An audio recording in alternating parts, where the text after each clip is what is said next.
Good morning dear student of class 8। चलिए बेटा, आज हम स्टार्ट करते हैं आपके साइंस के चैप्टर नंबर 11 को, जिस चैप्टर का नाम है फोर्स एंड प्रेशर।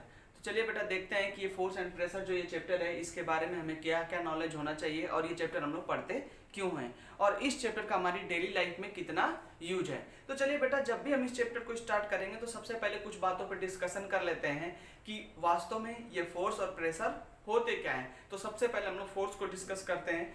आप लोग डेली लाइफ में जो अपने घर पे हो या स्कूल में हो या अलग किसी भी प्लेस पर होते हैं तो बहुत सारी एक्टिविटीज करते हैं। जैसे फॉर एग्जांपल आप क्रिकेट खेलते होंगे, आप फुटबॉल खेलते हैं, आप घर की किसी सामान को एक जगह से उठा करके दूसरे जगह पर रखते हैं, आप खाना खाते हैं, घर का कोई भी काम करते हैं, जैसे आपकी मम्मी रोटियां बनाती हैं, आप अपने कुत्ते को टहलाने ले जाते हो। मतलब हर एक काम जो आप करते हो बेटा, हर जगह आप फील किए होंगे कि आपको कुछ फिजिकल एक्टिविटीज करनी पड़ती है। आई मीन आपको कुछ वर्क करना पड़ता है। तो बेटा, ये जो वर्क करते हैं ना, ये एक फोर्स की हेल्प से करते हैं।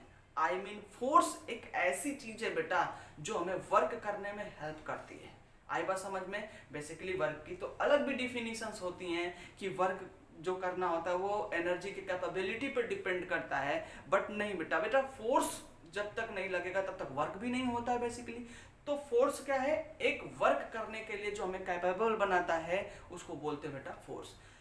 अलग अलग बुक में, अलग अलग प्लेस पे, अलग अलग क्लास में, अलग अलग सेक्शंस पे आप जाओगे, अलग अलग स्टेज पे जाओगे तो फोर्स की डिफिनीशंस में कुछ चेंजिंग आती दिखेगी आपको, कुछ उसके नए वर्जन्स जिसको बोल सकते हैं वो देखने को मिलेंगे। लेकिन आप क्लास 8 में बेटा, तो आपके बुक में सिर्फ इतना लिखा है कि पुश और पुल इज कॉल्ड फोर्स, यानी किसी भी चीज को धक्का मारना या उसको खींचना फोर्स कहते हैं। लेकिन नहीं बेटा, आप लोग किसी भी चीज के बारे में थोड़ा डीपली जानने की कोशिश करिए कि वास्तव में फोर्स होता क्या है और इसके क्या क्या इफेक्ट होते हैं, ये क्या क्या कर सकता है, इसके टाइप क्या क्या होते हैं और इसके कुछ इंपॉर्टेंट टाइप ऑफ फोर्स क्या क्या होते हैं।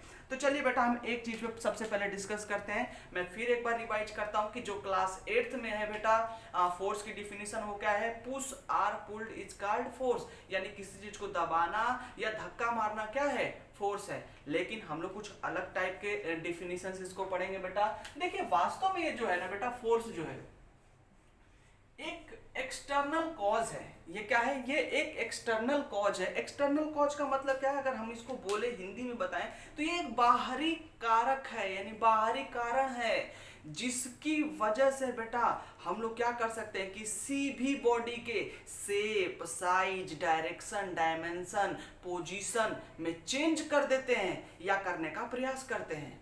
आई मीन अगर आपसे कोई पूछे कि व्हाट इज द फोर्स, तो आप बता सकते हैं, ये भी जनरली नॉर्मल बच्चा ये भी बता सकता है कि पुश और pull is called force. But नहीं बेटा, फोर्स एक बहुत ब्रॉड चीज होती है, बहुत ही इंपॉर्टेंट चीज होती है जिसके बारे में आप लोग नॉर्मली एक लाइन में एक्सप्लेन नहीं कर सकते। अगर आप किसी को वेल सेटिस्फाई करना चाहते हैं तो आपको ये बताना पड़ेगा कि फोर्स एक एक्सटर्नल कॉज है, यह एक तरह का कोई रीजन है, ये एक तरह का कोई कारण है जो किसी भी बॉडी पर अप्लाइड कर दिया जाए। अप्लाइड करने का मतलब किसी बॉडी पर अगर लगा दिया जाए तो वो उसके shape, size, direction, dimension and position में चेंज कर देता है या करने का प्रयास करता है। अब कर देता है या करने का प्रयास करता है, इसका मतलब क्या है बेटा? कि देखिए बेटा, अगर फोर्स है, हम किस बॉडी पर अप्लाई कर रहे हैं उस पर डिपेंड करता है और कितने अमाउंट में लगा रहे हैं उस पर डिपेंड करता है। फॉर एग्जांपल, जैसे हमारे पास ये एक डस्टर है, हमने इस डस्टर पे फोर्स लगाया तो देखिए ये फोर्स लगाने से डस्टर आगे की तरफ बढ़ गया। लेकिन मैंने इस दीवार पे जब फोर्स लगाया तो दीवार जहां है वहीं रह गई।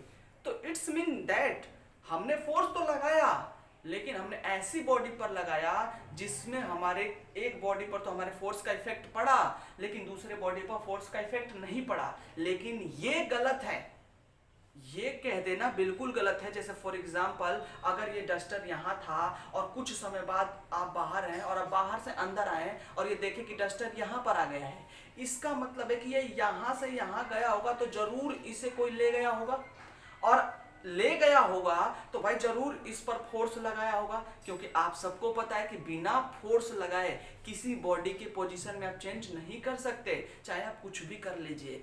अगर कोई बॉडी की पोजीशन में चेंज हुआ है तो जरूर उस पर कहीं ना कहीं या किसी न किसी ने कभी ना कभी फोर्स लगाया है। आई बात समझ में? तो अब आप बोलेंगे कि डस्टर एक प्लेस से दूसरे प्लेस तक गया, इसका मतलब इस पर फोर्स लगा है, लेकिन मैं कैसे कह दूं कि ये दीवार पे जो आपने फोर्स लगाया कि नहीं लगाया?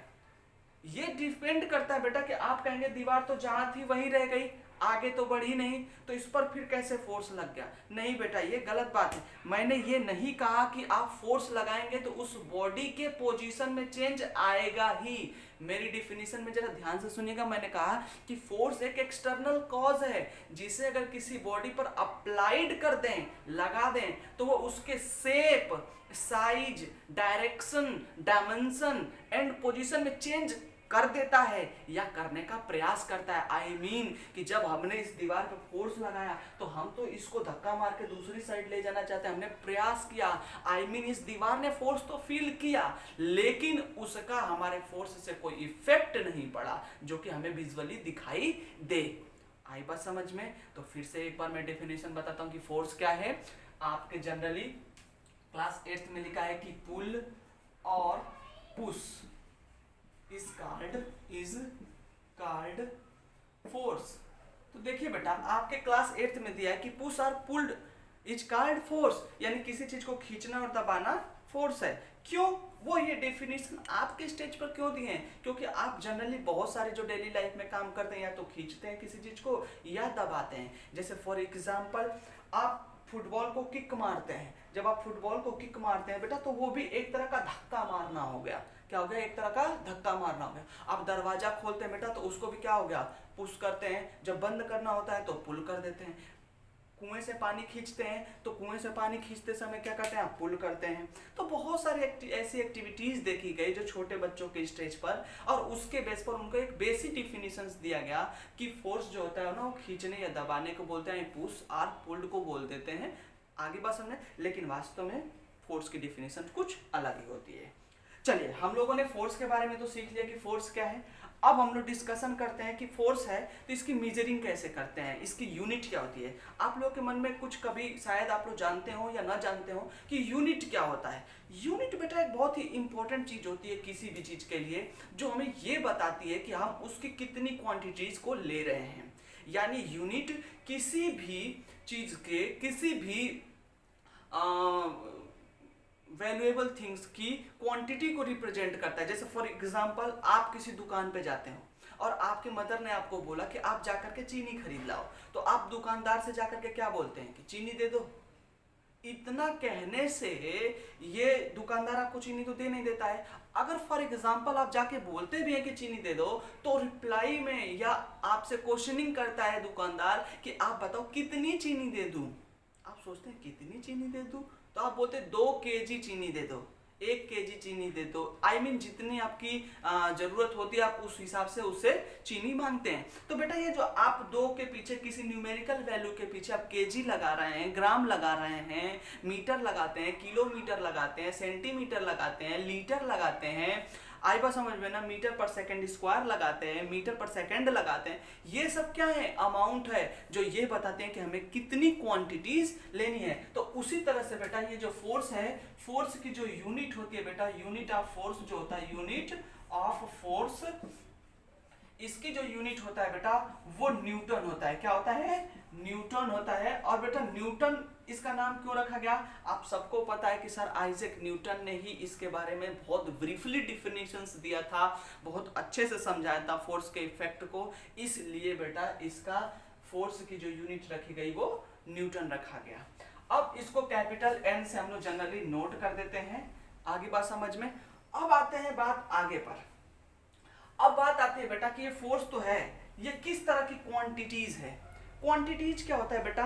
देखिए हमारे मैथमेटिक्स में फिजिक्स में या अलग अन्य प्लेसेस पर किसी भी चीज को दो कैटेगरीज में बांटा गया है। एक तो वो कैटेगरी जिनमें हम काम करने से पहले हम कितना उस पर फोर्स लगाएं और किस दिशा में, डायरेक्शन में लगाएं, इस पर विचार करते हैं।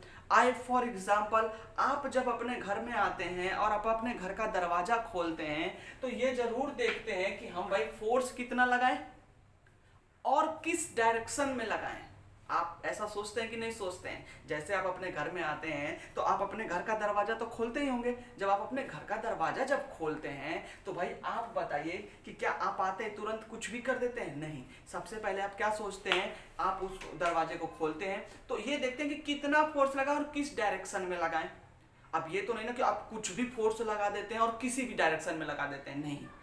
आई मीन बेटा कि एक तो वहां पर सोचना पड़ता है। अब दूसरा, जैसे फॉर एग्जाम्पल अब सन अराइज होता है, सूर्य उगता है, तो उसकी बेटा लाइटिंग है वो हर जगह फैलती है। ये नहीं सोचते कि ईस्ट में कितना जाना है, वेस्ट में कितना जाना है, नॉर्थ में कितना जाना है, साउथ में कितना जाना है।